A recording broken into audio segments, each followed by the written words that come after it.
अस्सलाम वालेकुम। होपफुली आप लोग सब ठीक ठाक होंगे। आज है ना मैं उन तमाम माओं की परेशानी को दूर करने वाली हूँ जो कि अपने बच्चों के लिए बहुत परेशान होती हैं कि उनकी हाइट नहीं बढ़ती है, वो सही से पढ़ते नहीं हैं, उनको सारा पिछला भूल जाता है, खून की कमी रहती है उनमें। और वो तमाम प्रेग्नेंट वुमेन और कोई भी मर्द औरत कुछ भी हैं जिनके अंदर खून की कमी है, जो अपने आप को थका थका फ़ील करते हैं, आई साइट जिनकी वीक है, दिमागी तौर पे जो काम करने वाले हैं, उन सब के लिए ये एक होल रेमेडी है जो कि इतनी ज़बरदस्त है कि आप एक दफ़ा यूज़ करेंगे, आप कहेंगे कि हम इसको बार बार बनाएं और इसको कभी घर से ख़त्म ही ना होने दें।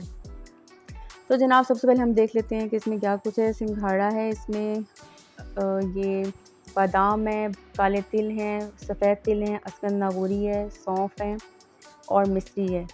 साथ में इसके खोपरा है। और अगर आपने एक्स्ट्रा इसको करना है तो आप इसमें चेस्टनट यानी कि फूल मखाने भी डाल सकते हैं। तो अब इन तमाम की मिक़दार जो है वो मैं आपको बता देती हूँ। इन तमाम को मैंने 200 ग्राम लिया है, लेकिन जो सौंफ है इसमें वो आपने 100 ग्राम लेने हैं, क्योंकि सौंफ जो होते हैं वो ज़्यादा फिर उनकी खुशबू आ जाती है ना, तमाम चीज़ों के ऊपर उसकी खुशबू हावी हो जाती है। सो अभी हम तमाम को अगर 200 ले रहे हैं तो सौंफ हम लोग 60 टू 70 ग्राम लेंगे। अगर आप 50 भी लेना चाहते हैं तो इनफ है, कोई मसला नहीं है। तो अब हम क्या करेंगे, इन तमाम चीज़ों को अच्छे तरीके से धो लेंगे, क्योंकि अपन सारे लोगों के पास ये चीज़ें पड़ी रहती हैं तो फिर ख़राब हो जाती हैं। तो इनका धोने का जो तरीका है वो भी मैं आपको साथ साथ सारा बताती रहूँगी। सबसे पहले मैं आपको बता दूँ कि बादाम के अंदर आपको सबको पता है कि विटामिन ई जो है, मैग्नीशियम है और अनसैचुरेटेड फ़ैट्स जो हैं वो बहुत ज़्यादा मिक़दार में होते हैं। इसी तरह सिंघाड़ा जो उसमें copper, manganese, B6, C, thiamine, folate और पोटेशियम जो होता है वो बहुत ज़्यादा मिक़दार में होता है। सो जनाब, ये मैं आपको यहाँ पर एक और चीज़ बताती चलूँ कि जो आप मिश्री है ना, इसके ये धागे जो है ना, ये आप लोगों ने निकाल लेने हैं अच्छे तरीके से, ताकि ये उसके बीच में ना आए। और इसके साथ आपने अस्कर नागौरी जो है उसको अच्छे तरीके से देख लेना है कि उसको कीड़ा तो नहीं लगा हुआ है। अगर तो उसको कीड़ा लगा हुआ है तो वो वाली आपने बिल्कुल यूज़ नहीं करनी है, बिल्कुल जो फ्रेश वाली होगी वो आपने यूज़ करनी है। साथ में आप देख लीजिएगा कि कीड़े वाली की बाकी तमाम चीज़ें ना हो, और जो आपके बादाम हैं, बादाम कड़वे ना हो, क्योंकि हम लोग देसी बादाम ले रहे हैं। सो जनाब, काले तिल में जैसे आपको पता है कि इसमें विटामिन B1, B3, B6 होता है। सफ़ेद तिल में कैल्शियम, जिंक, आयरन, सेलेनियम और B6 होता है। इसी तरह से जो हमारी अस्कर नागौरी है, ये इम्यून सिस्टम को बढ़ाती है, जिस्म की स्वेलिंग को दूर करती है, स्ट्रेस को ख़त्म करती है और दिमागी स्ट्रेस को ना सिर्फ ख़त्म करती है बल्कि जिस्मानी जो आपको थकावट होती है उसको भी दूर करती है। सेम इसी तरह से नारियल जो है वो आपको पता है कि उसमें बहुत सारे protein, magnesium, potassium, iron, calcium, zinc, vitamin के, B12, डी और amino acids, biotin, vitamin E और फास्फोरस वगैरह इसमें बहुत ज़्यादा मिक़दार में पाए जाते हैं। सेम इसी तरह से जनाब सौंफ है, इम्यून सिस्टम को ये बूस्ट अप करता है, ब्लड प्रेशर को कंट्रोल करता है।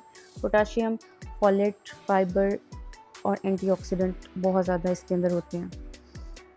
सो ये तमाम चीज़ें आपको पता है कि ये फुल ऑन विटामिन, मिनरल से भरपूर हैं, हर तरह की आपकी इम्यून सिस्टम को बूस्ट अप करने वाली हैं। अब जी मैं क्या करती हूँ, मैं इन सबको एक बड़े सारे पतीले के अंदर डालती हूँ और इस तरह से इनको अच्छे तरीके से धो लेती हूँ। इसके अंदर से बहुत ज़्यादा मिट्टी और बहुत गंदा पानी अच्छा खासा हो गया था कि जिसकी वजह से वो तमाम चीज़ें हमारे यानी के अंदर ना जाए ना। सौंफ को और मिश्री को और सिंघाड़े को और अस्कर नागौरी को आप अलहदा से धोएं तो वो ज़्यादा बेस्ट है। और इनको ज़्यादा धोते भी नहीं, क्योंकि सौंफ फिर ना फूल से जाते हैं। इसी तरह से आप फिर इनको धूप में सुखा लें, 1 से 2 दिन लगते हैं और ये बिल्कुल सूख जाते हैं। अगर तो आप सारी चीज़ें इकट्ठी सुखा रहे हैं तो उसमें ये होगा कि जो ये अस्कर नागौरी और जो सिंघाड़ा है वो अपनी को स्मेल छोड़ जाएंगे। तो आप इसको साथ के साथ हिलाते रहिएगा। अगर साथ साथ नहीं हिला सकते हैं तो फिर इन तमाम चीज़ों को अलग-अलग करके धोकर और खुश्क करने की कोशिश कीजिएगा। उसके बाद जनाब इन तमाम चीज़ों को हम पीस लेंगे। एंड में हमने इसके अंदर डालना है जी फूल मखाने का पाउडर। ये मैं चिल्टन प्योर वालों को यूज़ कर रही हूँ, आप वैसे भी मंगवा कर तो उसको पीस कर इसके अंदर डाल सकते हैं। तो हमने इसको जार में बंद करके फ्रिज के अंदर रखना है, ताकि किसी किस्म की जो ऑयल जो निकल चुके हैं वो इसको बाहर रख कर ख़राब ना हो जाए।